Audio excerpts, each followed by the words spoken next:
dos por tres en salud. Saludos, bienvenidos. Gracias por acompañarnos siempre aquí en 2x3 en Salud.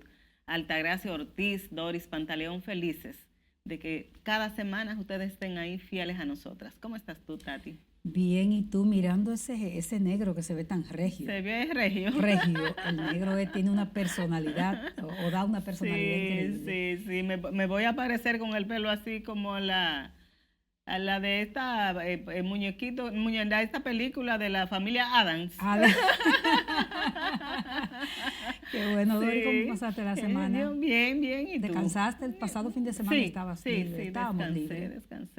Descansé, hice cosas. Tú sabes que siempre hay muchas cosas que hacer. Pero bueno, esa es la vida. Nosotros estamos aquí para hacer los comentarios de las últimas informaciones de la semana, viendo, Doris, un mundo cada vez más complicado, más complejo, complejo es la palabra. Complejo, en todos los sentidos de la palabra, como dices tú. Sí. Y aquí, Tati, en República Dominicana hay un tema que uno no sabe si comentarlo, no comentarlo, porque la verdad que uno no entiende y no sabe cuál es la estrategia que se debe emplear para ver si se frena, Tati, esta lista de feminicidios que están ocurriendo en República Dominicana.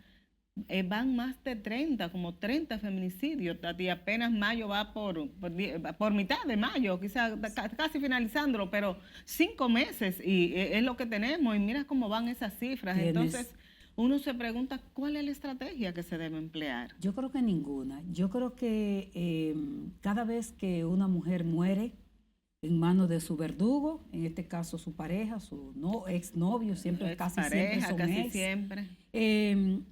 Todo el mundo se rasga las vestiduras, las autoridades hablan, fíjate que públicamente han demostrado que el sistema falla. Que ellos mismos han tenido que reconocerlo. Desde la vicepresidenta hasta la ministra de Interior y Policía han dicho que el sistema le falló.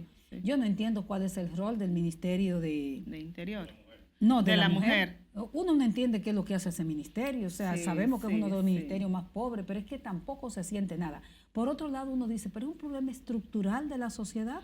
Es decir, por más campaña que haya, es un problema. ¿Dónde hay que comenzar el trabajo? Hay que comenzarlo en la infancia, porque aquí hay una cultura del macho, Dori, y de la posesión. Sí, la cultura machista cada día más metida en los huesos, en los tuétanos de la sociedad. Pero aparte de eso, también decimos, bueno, como medios de comunicación, es bueno estar informando cada vez que es una noticia, que ocurre un hecho, cómo enfocarlo, cómo manifestarlo. Se está eso llevando a otras personas esa cultura del seguimiento, como dicen los psicólogos, ¿verdad? Que se da de la imitación. La imitación que pasa mucho con el suicidio. Exactamente. Entonces, a uno le preocupa mucho, la verdad que sí. Hay unos picos de feminicidio que se dan por lo general, recuérdate, entre enero, marzo. Bueno, pues ahora se trasladó a abril, mayo.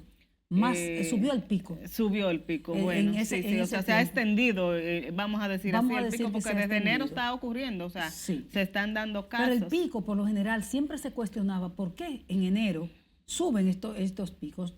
Hay también una reversa en materia de cómo los periodistas informan en feminicidio. En estos días da la impresión que las mujeres son las culpables de que la hayan matado, Dori. Sí. Yo no sé, pero hay que educar, hay que ver qué términos se tiene, porque uno entiende el periodista tiene, la información tiene que estar completa, la información tiene que dar detalles, pero qué términos utilizar, cuáles no utilizar, cómo tú no revictimizas a la víctima, porque, o sea, ¿qué tú no debes decir para que no caigamos en esa revictimización? Entonces, pero es complejo, porque a veces uno dice, ¿y si nos informa? ¿Qué pasa? ¿Dejarán de ocurrir? Con la democratización de los medios de comunicación, donde todo el mundo es periodista, donde todo el mundo habla hoy día. Ya es sumamente difícil. Es sumamente difícil, porque tú oyes gente haciendo análisis diciendo, es que las mujeres deben revisarse también, que le están cogiendo cosas a los hombres. El tema es que hay mujeres muriendo en manos de sus verdugos. Y que hay que buscarle una solución, y que esto tiene que parar, una estrategia de Estado, señores. señor. Sí, porque el sí, Estado sí. cuando quiere controlar los impuestos, los controla. Exactamente. Entonces, eso es lo que ha faltado, esa voluntad política para ponerle freno a esta situación. Por otro lado, y no menos importante, estuvo el ministro de Salud de la República Dominicana, el doctor Víctor Atala, Atala. presidiendo la Asamblea de la Organización Mundial de la Salud en Ginebra. ¿Por primera vez? Por primera vez. Es un hecho importante. Yo no creo que cambie el sistema de salud y este desastre que hay, pero no lo va a cambiar, pero por lo menos República Dominicana se ha estado visibilizando, ¿verdad? Sí. A nivel de estos organismos. Sí. Y como dices tú, él en su discurso habló de cambios, de la necesidad de un enfoque diferente al sistema de salud y ojalá, y en República Dominicana eso se aplique, porque ¿cuántos años, Tati, tenemos hablando de la necesidad urgente de darle un cambio de voltearlo de cabeza? Voltear de cabeza todo esto. El sistema de salud para que por fin se privilegie lo que es la prevención. Y desde ahí se abogó también por la salud mental.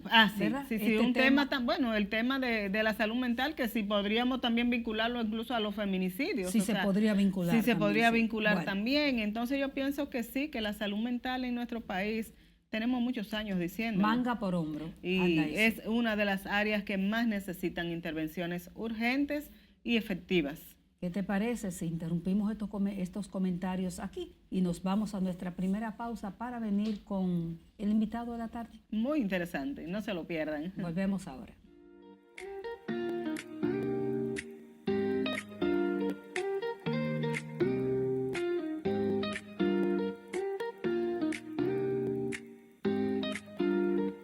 Dos por tres en salud.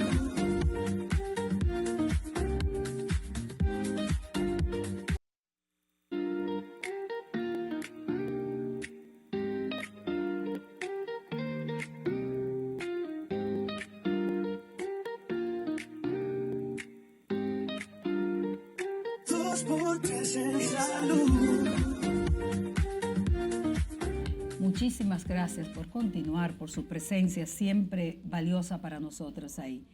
Nuestro invitado de hoy es un amigo de este programa de muchos años, amigo de la vida. Así es. El investigador y médico global, el doctor Eddie Pérez Ten, quien fundó una fundación importante que es, doctor, siempre se me olvida el nombre completo. Blue Oceans. Blue Ocean, que Los océanos. Sí, exactamente.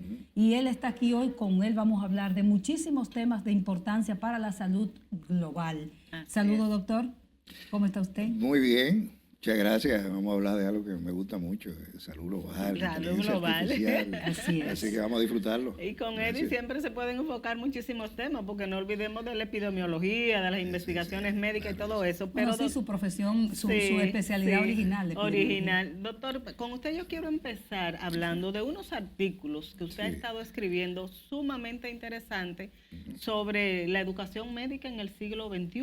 Sí. Estos desafíos que tiene la educación médica en estos tiempos, la inteligencia artificial, cómo impacta y qué va a pasar, porque hay muchos temores y sobre este tema. Entonces, cuéntenos, doctor, esos enfoques que usted ha estado dando en estos artículos. Voy a empezar con una frase de la doctora María Mirich. Ustedes saben que la conocemos. La presidenta de la fundación. Blue Ocean, y son dos océanos, ella es uno de ellos.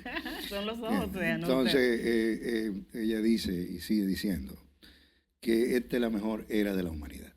Y yo estoy totalmente de acuerdo. Ay, pero ¿por qué con un mundo tan complicado? A pesar que está convulso, muy convulso, y hay muchas cosas, pero la tecnología y los avances que hemos tenido en esta parte de este siglo ha sido grandioso por un lado, y además con una perspectiva de mejorar muchas cosas en salud, en educación y otras más, que creemos nosotros que va a ser algo que dentro de poco, y que entiendo que nosotros lo vamos a poder ver, va a ser un cambio real en lo que es posiblemente la calidad de vida y la calidad de la educación, que es lo que posiblemente más me atañe, en el país, en la región y a nivel mundial, para usarlo de salud. Bueno, es muy esperanzador todo eso que usted nos Entonces, dice. yo particularmente tengo que decirlo. O sea, cuando uno llega a una etapa de su vida profesional, uno comienza a ver cosas y uno dice, mira, esto es un 5% más de lo que yo conozco y de lo que yo he hecho. Perfecto. Pero cuando llega esto de la inteligencia artificial aplicado a la salud, porque esto tiene mucho tiempo, entonces a mí me vuelve como esa hambre, vamos a decirlo así, por el conocimiento de nuevo. Ese, como dicen los norteamericanos, ese hunger, ese deseo de conocer, ese deseo de hacer cosas. Y por eso de ahí vienen los escritos. Porque cuando nosotros tomamos, digo nosotros, porque la doctora Mirichi y yo la tomamos un entrenamiento en la Universidad de México sobre inteligencia artificial aplicada a la salud y a la educación. Y entonces cuando nosotros vimos estas herramientas y vimos el concepto de lo que es esto, lo primero que yo le dije, me recuerdo yo al coordinador de ese gran diplomado que tiene la UNAM en inteligencia artificial, lo primero que yo le dije fue, ¿y dónde yo estaba cuando esto estaba ocurriendo? O sea, todas estas cosas que ustedes están anunciando ahora y que yo estoy viendo, ¿dónde yo estaba? Exacto. ¿Y dónde estaba en mi razonamiento, dónde estaba mi deseo de yo aplicar estas cosas? Y de ahí fue que nos dimos cuenta, en primer lugar, que esto no es nuevo, tiene muchos años ya. De hecho, yo tengo que decírselo, señores, el ChatGPT comienza, que es lo que más conocemos y es lo que más nos gusta, el famoso ChatGPT, que son lenguajes de mucha facilidad y que uno puede entrar y hacer preguntas y interactúa con uno, una cosa fantástica. Sí, sí. Eso tiene 4 o 5, no más, 2019 posiblemente. Estamos en el 2026, estamos hablando de unos 6, 7 años. Sí. La inteligencia artificial tiene casi 80 años. ¿Entiendes? O sea, nosotros estamos hablando de algo que viene cocinándose hace mucho tiempo. Mucho tiempo. Y nosotros... Pero no teníamos acceso, no lo sabíamos. Y entretenido en otras cosas. Porque ese es el problema. Que nosotros estamos entretenidos en muchas cosas que como país, hay muchas inequidades en salud que nos tienen entretenidos tratando de resolverlas. Tratando de resolverlas. Y cuando viene todo esto, entonces ahí es que nosotros decimos, wow, esto sí va posiblemente a hacer el cambio, no solamente en educación, que son algunos de los escritos que yo he hecho, sino en salud, pero, sobre doctor, todo. En paralelo a este mismo planteamiento que le hizo Dori para que lo siga desarrollando, nosotros tenemos un sistema de salud con los problemas más básicos sin resolver. Eso es correcto. Nosotros tenemos gente buscando una cama, nosotros tenemos pacientes rotando de un lado hacia otro sin acceso a la salud. Nosotros tenemos inequidades de todo tipo. O sea, ¿cómo se plantea inteligencia artificial en medio de una cosa tan básica sin resolver? Yo creo que ese es el punto clave. Y también educación. O sea, no podemos solamente... Yo estoy totalmente de acuerdo. O sea, nosotros todavía estamos resolviendo cosas tan simples. No solamente buscar una cama, sino entender la importancia de un líder comunitario. La importancia en términos de entrenar a esa persona, en términos de ganar espacio con esa comunidad que necesita de gente, de role model, de personas que puedan seguir, de esos jóvenes que en vez de meterse a naciones y a gangas, vean líderes comunitarios que puedan hacer cosas por su comunidad. Exacto. Esas cosas nosotros estamos ¿Todavía? deseosos de que pase. Y precisamente uso ese gancho de los líderes comunitarios porque da la atención primaria en salud. Exactamente. O para la salud. Exacto. La famosa APS, que de ahí parte todo. O sea, uno dice, bueno, no hay una cama, no hay... Pero todavía nosotros tenemos un sistema de salud, no solamente nosotros, gran parte de Latinoamérica, con excepciones, que es totalmente reactivo. O sea, nosotros curativo. Estamos pensando en hacer muchos hospitales. Exactamente, grandes hospitales. Y mientras más grande, menos camas aparece, porque la gente más necesita. Mira, yo te digo algo, como todo en la vida, eso no está malo del todo. O sea, si tú me preguntas a mí, que ustedes lo saben, que estuve en la parte de COVID, estuve acompañando al gobierno en esa etapa, yo se lo puedo decir. O sea, una de las cosas que nosotros pudimos, precisamente por lo que significaba la enfermedad, hacer vamos a decir, una respuesta interesante e importante a nivel de la región y a nivel mundial, fue precisamente por un sistema de salud que tiene una anatomía muy buena. Nosotros tenemos unidad de atención primaria, CPN, tenemos secundario de segundo nivel de atención, de tercer nivel, exacto, y hasta si podemos decir de cuarto nivel, con un Gamma Knife que tenemos en Sedimar.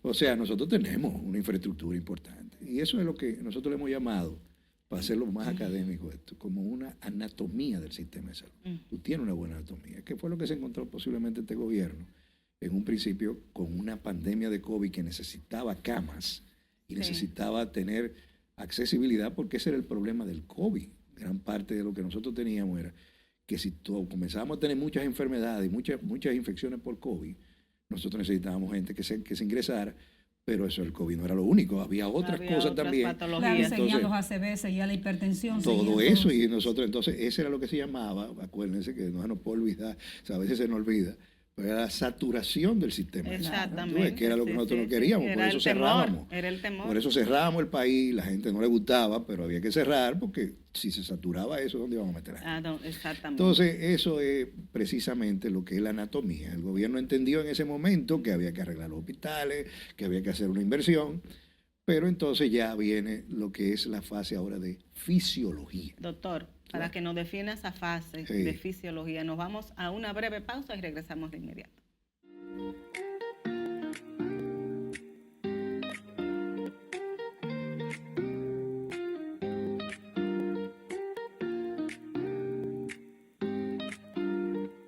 Dos por tres en salud.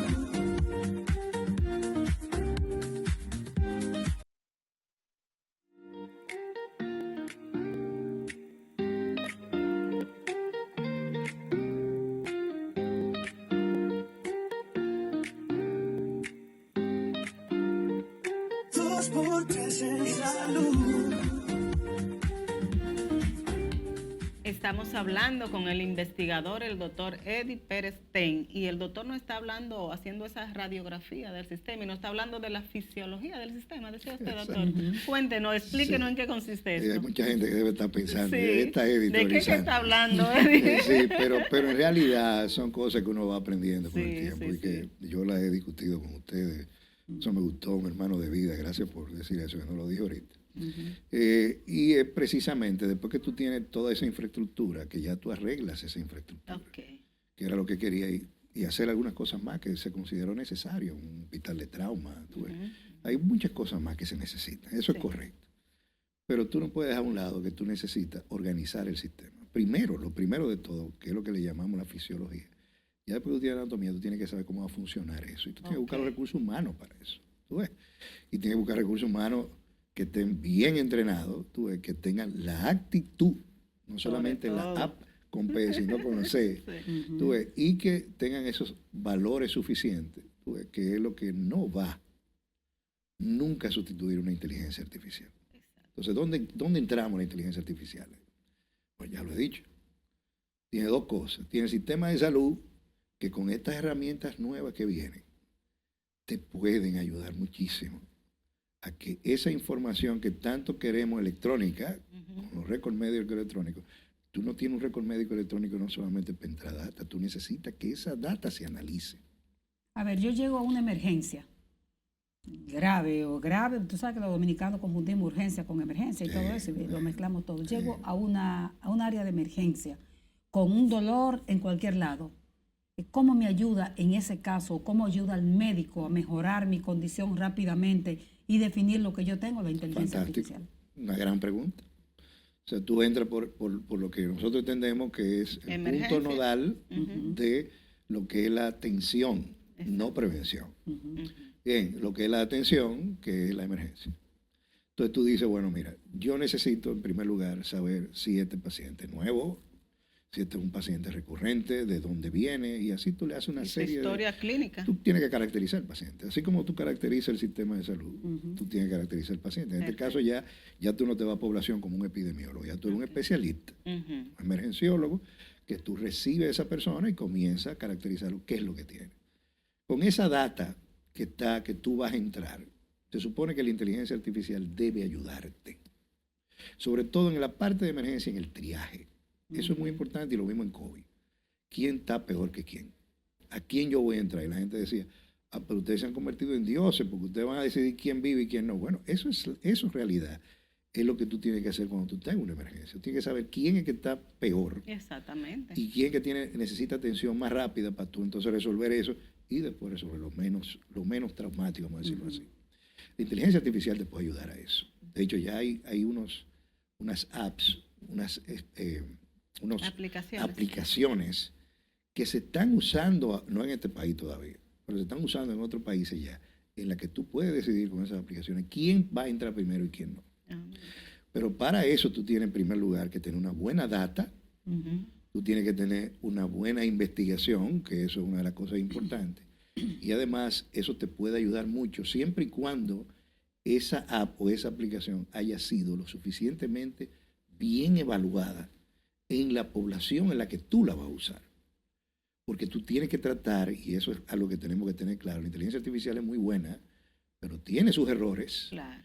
Y tú como clínico o como profesional de la salud o como lo que tú creas que está usando esa aplicación, que tú eres el experto, entonces tú tienes que saber qué capacidad tiene eso para detectar. Porque todo va a depender de la data que tú le hayas introducido a esa inteligencia artificial. Ahí me das un pie de amigo para lo que viene. Entonces, yo tengo una aplicación en emergencia, para seguir con la pregunta de la licenciada Altagracia Ortiz, y entonces yo digo, mira, esta aplicación que yo estoy usando, ¿cuál es la sensibilidad? ¿O qué tanto yo puedo saber con esta aplicación que esa persona tiene lo que yo creo que va a tener? Bien, entonces yo vamos a suponer que yo diga un 80% de sensibilidad. Okay. Eso quiere decir que 8 de cada 10 de la gente que yo diga que tiene eso, lo tiene. Perfecto. Eso en inteligencia artificial es bueno, muy bueno. No es lo mejor, porque lo que quisiéramos que tuviera un 100%, sí, pero ya yo lo sé. Okay. Yo sé que tengo una posibilidad. El margen de error podría ser de ese 20%, ahí viene, ¿verdad? La experiencia del médico.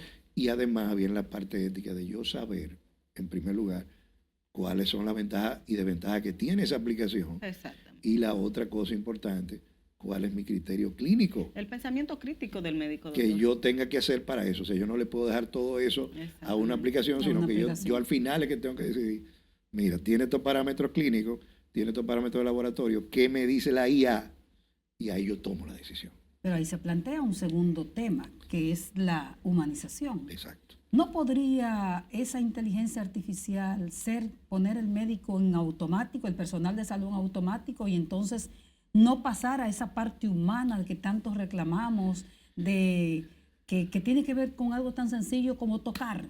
Así como el pensamiento crítico, que es lo que acabamos de decir ahora, o sea, tú no debes dejarle a la aplicación, a la máquina, que haga lo que ella quiera. La decisión al final la debe tomar tú como médico, como humano. Decir, aunque la inteligencia artificial diga que esto es así, yo entiendo que puede ser, pero mi experiencia dice que esto puede irse más por Es como cuando tú usas la aplicación para manejar, que ella te manda por un lado, pero tú sabes que eso está entaponado y tú decides coger por otro lado. Exactamente. Justamente ese era el ejemplo que iba a poner, bien, que ya con estas aplicaciones, perdón doctor, ya uno como que no se quiere aprender las direcciones, ya uno... y antes llegaba uno donde quiera sin esa aplicación. Chofer, lo primero que te dice, póngame tal cosa. La aplicación, sí. Aquí se puede decir, ponga el Waze o ponga el sí. Entonces, es lo que digo. Ahora, fíjate que siempre hemos dicho, y eso es bueno, vamos a usar ese mismo ejemplo. Tú dices, bueno, pero Waze puede ser muy, vamos a decirlo así, sensible y efectivo en lugares donde hay muy buena señalización. Exacto. Pero eso posiblemente en República Dominicana, que hay que meterse por un callejón, no sea lo más eficiente. Eso es correcto. Sí. Eso es correcto también. Uno lo dice a veces por intuición, pero cuando tú no haces esas aplicaciones en las poblaciones que tú tienes que hacer, vamos a suponer que tú estás haciendo eso mismo en emergencia, pero lo probaste en una población que es anglosajona. Es completamente de otro contexto. No es mulata, por ejemplo, no es una población mulata como la de nosotros. No tiene las características que tienen las poblaciones de nosotros. Entonces ya eso no es, esa sensibilidad no es tan alta para este contexto.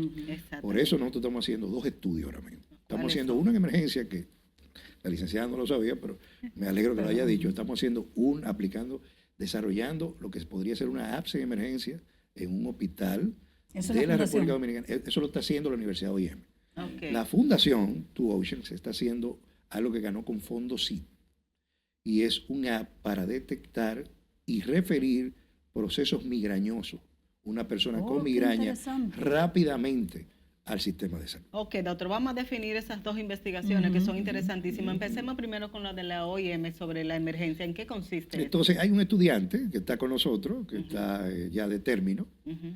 y él tiene una aplicación que él quiere ver qué tanto la aplicación puede detectar una enfermedad tan certera como lo hace el emergenciólogo Des- y en el tiempo que lo hace. ¿Desarrollado por quién esa aplicación? Esa aplicación es externa, pero lo vamos a Ok. desarrollar con población, lo vamos a probar con la Ok. población Con la local. población. Perfecto. Vamos a ver no solamente si esa comparación entre el emergenciólogo y lo que es la aplicación da alguna diferencia, sino también lo vamos a ver en el contexto dominicano. Doctor, vamos a pedir de nuevo su anuencia, nos vamos a unos mensajes comerciales y regresamos terminando con esa aplicación de la Universidad OIM y después con la segunda aplicación sobre los pacientes con migraña. Volvemos ahora con el investigador doctor Eddie Pérez Ten.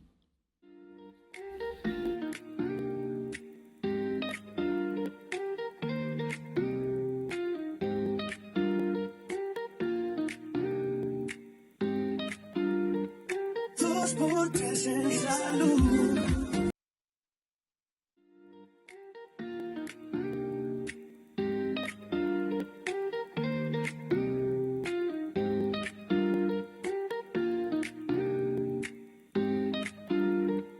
Dos por tres en salud. Continuamos esta conversación con nuestro invitado, el doctor Eddie Pérez Ten. Usted estaba hablando de esa primera aplicación que se está... Algo maravilloso que estamos haciendo aquí. Exactamente. Estamos haciendo, porque aquí nada más se habla de cosas malas, pero aquí estamos haciendo muchísimas cosas No, buenas. y es ¿tú ves? importante que se sepa que estamos avanzando. Y es desarrollo. Desarrollo. O sea, estamos haciendo una aplicación en emergencia con el contexto local. ¿Qué significa eso? Que no solamente vamos a ver si que la hipótesis de ese estudio, si la aplicación puede identificar la patología tan certeramente como el emergenciólogo y en el tiempo que lo hace. Y no cogerán miedo los emergenciólogos. Bueno, tú sabes que eso es parte de lo que, Del de lo que está proceso. pasando ahora. Pero yo pienso Los que, temores. y entrando de nuevo a lo que en el otro segmento había dicho de la humanidad, yo creo que más que perder el humanismo, yo creo que la inteligencia artificial, si pudiéramos decir una frase impactante, va a ampliar lo que es la humanidad. Entonces, va a mejorar cómo nosotros vemos a la humanidad. Pero nosotros tenemos que tener un pensamiento crítico para eso. Primero, no tenerle miedo. Había una frase, ustedes, yo no sé si se acuerdan, ustedes estaban muchachitas, ¿no? No me diga. pero era una frase que decía, los libros no muerden. ¿Recuerdan de eso? Entonces, así mismo, la inteligencia artificial No muerde. No muerde, al contrario. Es un mundo fascinante. ¿Y dónde la va a tener el médico en la emergencia, la inteligencia artificial? Entonces, ahí vamos. Por ejemplo, en esta app que estamos Investigación. haciendo, en esta aplicación que estamos haciendo, que estamos Desarrollando. en realidad ya está desarrollada. ¿Qué es lo que nosotros aplicación. estamos haciendo? Viéndolo en el contexto local. Perfecto. Primero, viéndolo si los emergenciólogos se comportan igual que los emergenciólogos, donde esa app se probó. Es decir, qué tan sensible es un emergenciólogo, por ejemplo, que se hizo esta aplicación en los Estados Unidos con los emergenciólogos de República Dominicana. Bien, si hay que hacer algunos ajustes, entonces se Se hace. hacen ya en nuestro Entonces, contexto que local. sería otra investigación. Perfecto. Entonces, y la otra cosa es ver en el contexto local cómo se comporta la población. Si le gusta que le hagan eso de las apps, o sea, si van donde ellos y le comienzan a hacer preguntas en medio de una emergencia, eso es una cosa que hay que Claro, verlo también, lo que es la claro. factibilidad de aplicación. Exacto. Tú ves, ver, Sobre todo, doctor, que la gente se queja que los médicos están chateando en las emergencias. entonces eso es algo que también hay que enseñarle a la población, Sí. que muchas veces no es chateando, sino que El están uso de usando esa herramienta. herramientas que pueden ayudar a mejorar esto, exactamente. ¿entiendes? O sea, es una serie de cosas que hay que hacer. Tú ves que la inteligencia artificial ha venido Perfecto. a ponernos en boga muchas cosas y además a facilitarnos, señores.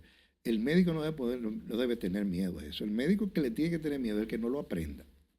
Porque el que no lo aprenda va a estar en Se desventaja queda con fuera. ese que lo aprenda. Sí. Entonces, Hay que montarse en los trenes, doctor, Entonces, y seguir. ¿qué es lo que nosotros estamos haciendo? Ok. Por ejemplo, yo que le doy clase en posgrado Ujú, a los residentes de tercer año de pediatría de Robert Rick ahora. Ayer teníamos una clase con ellos, tenemos una especie de entrenamiento. Y ya ese entrenamiento yo no me puedo quedar solamente hablando de metodología de investigación, sino que yo tengo que aplicar la inteligencia artificial. Entonces, fíjense que el miedo de los residentes ahora es que ellos vayan con una cosa de ese y no lo entiendan sus mentores o sus profesores. Claro, sí. ¿Entienden lo que pasa? Entonces ahora ya ellos se convierten y tienen que convertirse así en herramientas de socialización del conocimiento. Claro. ¿Tú ves? E invitar a que esas cosas lo pueda manejar todo el mundo para que hablemos el mismo idioma. Para hablar hablar un el mismo desafío idioma. para sus mentores No hay también. duda. Y el mentor tiene que verlo como un desafío para seguir aumentando. Así, Sin el creciendo. COVID-19 nosotros no hubiéramos crecido como hemos crecido en Porque algunas hemos cosas. pasado entonces de un momento donde ya el mentor no es el sábelo todo, No. que venía y dictaba una conferencia y Exacto. se iba, y daba una clase y se iba. Todo lo contrario. Es todo lo contrario. Eso- Ahora eso es que tú- basado en el participante. Ahora, el ahora participante que nosotros tiene la somos, voz. ahora nosotros somos la guía. Exactamente. Nosotros, y ahí hablábamos, esos son los artículos que he escrito, Ajá. que hemos escrito ahora, del pensamiento crítico. Exacto. O sea, ahora lo que tú tienes que hacer es no dejar, que fue también algo que tú dijiste, que no dejar que la IA piense por nosotros. Eso es uno de los artículos que escribí, cuando la IA piensa por Cuando la nosotros, IA piensa, que es el sí. gran desafío que nosotros tenemos ahora, porque nosotros tenemos este joven que está en la emergencia desarrollando ese hábito. Exacto. Pero él estuvo expuesto en la Escuela de Medicina de la Universidad Dominicana OIM. Él estuvo expuesto a inteligencia artificial con pacientes virtuales, con simulaciones. Pero uno tuvo que ir acompañándole y decirle, no, tú tienes una aplicación, tú tienes un algoritmo, pero tú tienes que saber cómo tú vas a hacer eso y cómo Sí, tú lo porque vas a el aplicar. peligro también de dárselo todo a la... Dejárselo De todo. hecho, la evidencia que hay, o sea, un estudio que se hizo con el MIT de Boston, la evidencia que hay es que sí, que eso está publicado, que una persona que usa el ChatGPT por 3 meses, por ejemplo, estamos hablando de ChatGPT, puede ser Gemini, Ahora puede ser sí, cualquier sí, otra sí. cosa, para que no haya un conflicto de interés con ajá. una sola aplicación. Y uno que no lo usa por 3 meses, el que lo usó por 3 meses tiene menos capacidad, es una carta de hacer una socialización del conocimiento, tiene mucho menor capacidad después de 3 meses que el que no lo Que el usa. que no la usa, Aquí sí, hablamos sí, hace sí. poco con la doctora Evelyn Lora, Oh, sí, cómo no. justamente pediatra. Neuropediatra. neurocirujana, neuróloga pediatra. Sí. Justamente hablábamos del desarrollo del cerebro en el futuro, si seguimos dándole esa línea. a la tecnología, o sea, la tecnología sola, sin nosotros usar el cerebro. Hablamos de ese Sí, desarrollo. es lo que digo, o sea, mire, voy a verlo en YouTube, ese que programa, porque me gustaría ver a Evelyn Sí. desarrollando ese tipo de cosas. Pero nosotros tenemos que tenerle miedo a las cosas. O sea, el otro día estábamos conversando con mi esposa, la doctora María Mirich. Estábamos conversando precisamente de eso. O sea, uno cree que uno tiene ahora cosas que son la última Coca-Cola del desierto, como uno dice, Sí, valga la los cuña, últimos avances. para el refresco. Pero sí, ahora que viene lo bueno. Todavía no ha O llegado. sea, yo si tuviéramos tiempo, le enseño una serie de aplicaciones que ustedes se quedarían diciendo, wow. Sí, así es. Pero ahí es que viene la cosa. Nosotros no podemos caer en dejar que eso sea Nos domine. lo que rija, sino que tú tienes que acompañar a tu estudiante, tú ves, Exacto. y decirle, bueno, esta es la IA, que fue lo que hicimos con los pediatras ahora que estamos en Robert Reed. Robert Reed. Nosotros le decíamos, mira, esto todo ustedes lo pueden hacer. Ahora, cuando salieron estos software que calculaban intervalos de confianza, la gente decía, bueno, se le acabó el trabajo a los estadísticos. Sí. Y ahora que los estadísticos tienen la vida Ahora más que fácil. hay desafío. Sí, Doctora, sí. hay ¿Entiendes? una segunda aplicación que usted hablaba y que es igual Sobre de la importante, migraña. pienso yo, en una población de personas con migraña tan alta como la República Dominicana. ¿En qué consiste? Entonces, ahora vamos a la otra parte. Esa otra Sí, ajá, esta es una aplicación. investigación que ya no la está haciendo un estudiante. Esta la está haciendo ya un equipo de trabajo. Esa como es de tu OSA. del equipo de Two Oceans, de la fundación, Exacto. que gana un grant, una propuesta que fue con fondos públicos, como ustedes lo saben, Sí, Fondo se SID. aplicó, fondo SID,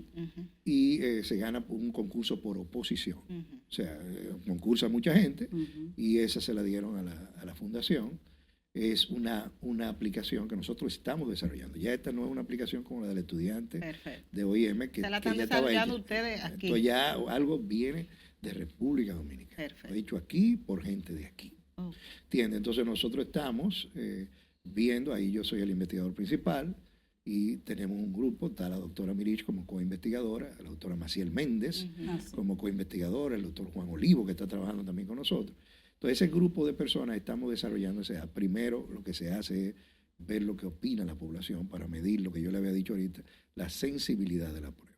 Perfecto. Te busca, coge esa data, la entra en el app, te comienza a desarrollar el app, o sea, la aplicación, cómo va a ser la aplicación, si va a tener esta portada, cómo usted va a entrar en el celular, por ejemplo, qué va a necesitar colocarle a esa aplicación para que comience a preguntarle a su usuario, a la persona que la va a usar, usted le duele la cabeza, usted cómo fue que comenzó ese dolor de cabeza que tiene, y va a identificar y le va a dar como si fuera un índice, diciéndole de 10 puntos, usted tuvo 8 y eso quiere decir, por ejemplo, que usted tiene una migraña o un proceso migrañoso, o no tiene un proceso migrañoso, sino que tiene una cefalea primaria. Porque no es para pacientes que ya tienen un diagnóstico. No necesariamente. No necesariamente. No necesariamente.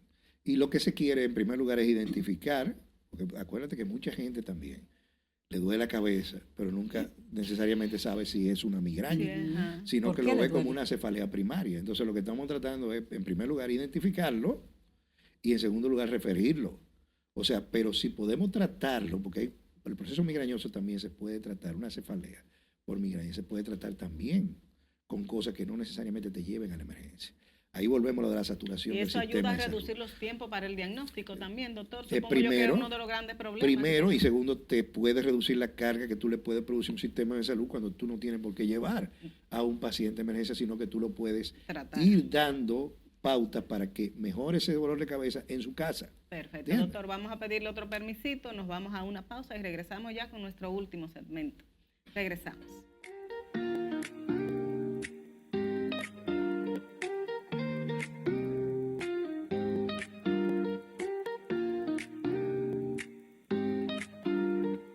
Dos por tres en salud.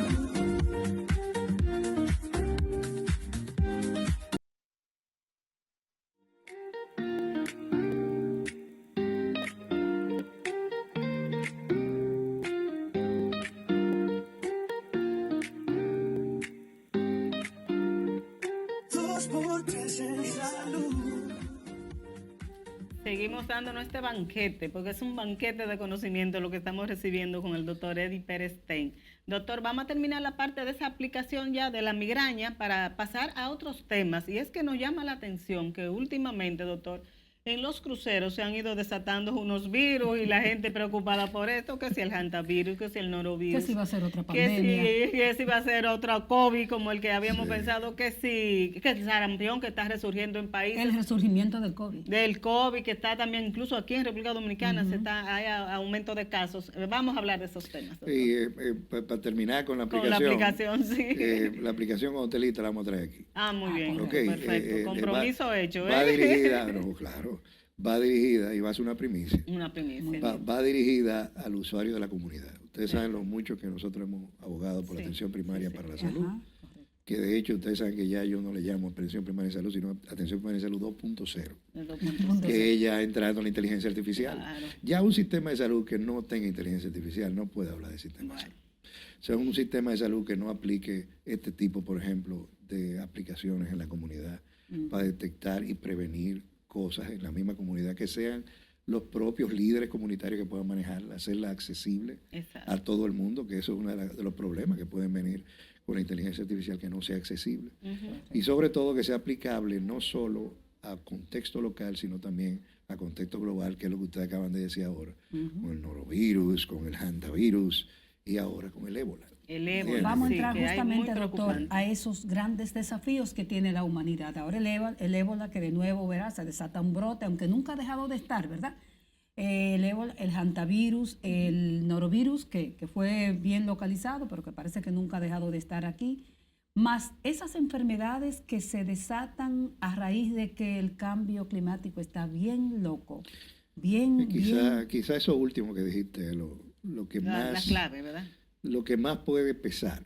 El cambio Eso climático. sería una investigación interesantísima, algún estudio ecológico, que ojalá alguien se anime para que Fundación Two Oceans pueda hacerlo, o la empresa Two Oceans in Health. De hecho, una de las cosas, y déjenme aprovechar, una de las cosas que nosotros vamos a ver en el episteme de este año, en la actividad que ustedes saben ¿En qué fecha lo van a hacer? ustedes saben que eso será el 1 de septiembre, Siempre el 1 de septiembre, que es la cumpleaños de Tony de Moya, Sí, que es conmemorando su natalicio. Sí, sí, sí. Y nosotros vamos a tener este año precisamente lo que es toda la innovación aplicada a la atención primaria para la salud. Ay, qué bueno. Y vamos a ver este tipo de cosas de inteligencia artificial y ahí vamos a ver un segmento de lo que es el Reglamento Sanitario Internacional, que es lo que se aplica con todo esto que ustedes acaban de decir. Y sobre todo tiene que ver mucho con lo que es una sola salud. Una sola salud. Que es, en español es una sola salud, en inglés es una salud, one health. Entonces, todo esto está ligado en una sola salud, que no es más que la transición de lo que viene siendo el paradigma de, primero, de Alma Ata, en 1978, que después se convierte en un modelo de seguridad humana cuando viene el VIH, y que todavía queremos que se haga. Y eso pasa de Alma Ata, modelo de seguridad humana, a lo que es una salud o una sola salud en español. Esa transición tiene que ver mucho, fíjense que va pasando de algo que viene de la comunidad, de algo que viene a tratar como seguridad humana, Alma Ata en la comunidad con atención primaria, viene como seguridad humana ya entendiendo que no solo la comunidad, sino también el sistema de salud en atención, verlo como algo integral, y después viene lo que es esto de una sola salud que viene a raíz de lo de COVID, con el ambiente. Exacto, porque una sola salud significa que es global, todo. Ya tú entras veterinario, ya tú entras personas de clima, entra personas de médicos, profesionales de la salud, entra psicólogos y así sucesivamente. Exactamente. Mucha gente más. Pero sobre todo eso que dice la licenciada Altagracia Ortiz, el cambio climático. Yo creo que eso ha sido y sigue siendo un punto importante, un peso específico importante para todo esto que está pasando. Ese clima, el calor, que no es lo mismo cuando tú tienes... Cada vez más intensos, doctor. Y una población animal que también está reaccionando a ese tipo de cambio, exactamente. Y la movilidad que produce también todo eso. Y ahora mismo, que es el término de salud global, todo lo que pasa en un sitio, no hay duda de que afecta a otros. Eso lo vimos con el tsunami aquella vez. Todo como sea, de alguna manera lo que pasó en el Asia en aquel momento nos afectaba a nosotros. Claro. Y ahora se ve claramente, o sea, algo que comienza en el Congo, se va a Uganda y ya está en Europa. No hay distancia para nuestro amor, como decía la canción. Es que es muy rápido, o sea, la distancia. Nosotros lo hicimos 11 millones de personas. Entonces, es imposible que nosotros no estemos preparados, o sea, porque el hecho de que la economía de la República Dominicana, su mayor peso específico sea el turismo y la remesa, pero sobre todo el turismo, eso te dice a ti que en algún momento... Es un flujo constante. Un flujo constante, o sea, y es un intercambio que tú tienes con poblaciones que vienen con cosas que tú tienes que estar preparado. ¿Tú entiendes? Y cuando algo allá viene y te lo traen aquí y tú no estás preparado, esto es un terreno baldío para que se produzca. Lo bueno es, entre lo que puede decirse bueno, en primer lugar, la forma de contagio de esos virus. No es lo mismo también el norovirus, que es un virus gastroentérico, vamos a decirlo así, o sea, un virus que produce molestias gastrointestinales, que es de corta duración y que siempre ha estado de alguna manera con nosotros y que la mortalidad es muy baja. A que estemos hablando de hantavirus y que estemos hablando de ébola, que son dos cosas totalmente diferentes.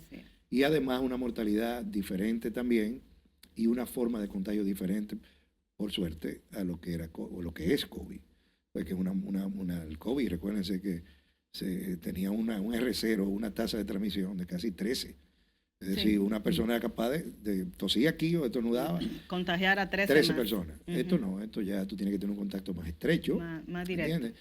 Y por eso no hay una pandemia, un llamado a pandemia, sino una emergencia en esos países y en países de esa región que tienen que estar alerta a que esto está pasando y evitar contacto con pacientes. Y la mortalidad es tan alta que posiblemente si esos pacientes se contienen o ese grupo de población, eso pueda desaparecer, así como llegó, más rápidamente que ese cerco, se haga ese cerco epidemiológico. Doctor, esas enfermedades globales, algunas conocidas y otras que podrían venir, como por ejemplo pasó con el COVID, que no conocíamos, ¿podrían poner en riesgo la vida humana sobre el planeta? No, pero claro. No, claro. ¿Mermar la población mundial? No, eso estamos claros. Yo creo que eso es una de las cosas que más se teme, ¿no? O sea, de que de alguna manera eso pueda impactar grupos de poblaciones. La vida del planeta. Y sobre todo grupos de poblaciones que están en un sitio, un lugar, y que vuelvo y repito, eso es salud global. O sea, la gente cree que nosotros estamos desconectados, pero lo que pasa en un lugar específico puede afectarnos a nosotros. De hecho, esas guerras que están pasando en otros lugares que parece que están muy lejos de nosotros, fíjense como el estrecho de Hormuz, por ejemplo, nos está afectando a nos todos. está afectando la economía ahora mismo. O sea, y eso es, y si eso pasa también en grupos de poblaciones que producen un virus, una enfermedad, y producen algo que impacta la economía, un grupo de poblaciones que produzcan, por ejemplo, muchos granos, que se produzca, agricultura, eso también impacta en lo que es la población mundial, claro, ¿entiendes? Claro. Entonces, todo esto es importante, que uno tenga el conocimiento, que uno sepa cómo prevenirlo, y volvemos a lo mismo, eso es parte de lo que es la educación, eso es parte de lo que va a salir hacia el sistema de salud, médicos, profesionales de salud bien preparados, y no se puede ya, vamos a decirlo así, no contar con la inteligencia artificial como herramientas que van a ayudar a que posiblemente esos desafíos que estamos teniendo se conviertan en desafíos menores por el impacto que podamos producir en la educación y en la salud local, regional y global. Y como país, como sistema de salud, ¿qué pasos estamos dando aquí en República Dominicana, aparte de esas investigaciones que ustedes están desarrollando, pero ya como sistema, como algo integral, para introducir ya esa urgente inteligencia artificial que se necesita en el sistema? En 2 minutos, doctor, que nos dice nuestro coordinador que nos queda. Bueno, vamos a ponerlo en esta manera. Yo creo que volvemos a la frase de la doctora Meris. Estamos en la mejor época de la era o de la humanidad. Nosotros estamos en la mejor época. Es cuestión de tú conocer lo que tienes y aplicarlo. Nuestro sistema de salud puede estar, aunque veamos muchas deficiencias, ya no solamente deseando que vengan este tipo de cosas, sino que tiene urgencia de que esas aplicaciones tengan que involucrarse en el sistema de salud. Ya nosotros no podemos hablar de un sistema de salud. Sistema de salud 2.0. Nosotros tenemos que hacer eso indefectiblemente porque nos lo está pidiendo no solamente nuestra población que va a ser más educada, sino todos esos desafíos mundiales que te están haciendo ver que el sistema de salud tiene que dar un cambio y un salto cualitativo con la inteligencia artificial. Perfecto. O sea que hay unos desafíos que están ahí para, en este caso, para el Estado dominicano. Claro. Adherido a eso. No nos va a dar el tiempo, pero en un próximo programa el doctor va a tener que hablarnos de todos esos desafíos ante un momento que la OMS atraviesa por crisis importante, doctor. Dicen que nos queda 1 minuto. 1 minuto, pues entonces porque si nos no queda tiene 1 ni minuto, siquiera financiamiento de uno de los países que más. Sí, si nos queda 1 minuto, doctor, yo quiero un mensajito con relación al ébola. Recuerdo yo que en aquel tiempo, cuando se habló de ébola, ¿te acuerdas? Aquí empezamos a hacer preparativos, incluso en el Hospital de la Fuerza Armada se aisló un espacio. Jorge Marte, ¿Qué espacio? ¿Qué Claro. pausas o qué acciones urgentes? No, acciones inmediatas. No, yo creo que si hay algo que nos dio ese tiempo en el estado del doctor Marte, por ejemplo, es la preparación. Yo creo que ya se tiene una plataforma para eso y creo que el gobierno, sobre todo creemos que el ministro de Salud está muy claro en la importancia del Reglamento Sanitario Internacional y todo lo que eso conlleva en términos de preparación de puertos y en términos de preparación de entrada de la República Dominicana a este tipo de retos. Ese reglamento internacional lo vamos a ver en el encuentro del día 1 de septiembre. Doctor, parece que hemos llegado a la parte final. La verdad que ha sido un verdadero placer y honor tenerlo aquí en 2x3 en Salud. Gracias. Muchas gracias, doctor. Nosotros nos vemos la próxima semana. Si olvidó ver el programa a través del canal habitual, entonces en 2x3 en Salud, en el canal de YouTube, ahí puede buscarlo. Nos vemos la próxima semana. Gracias, doctor Perestén.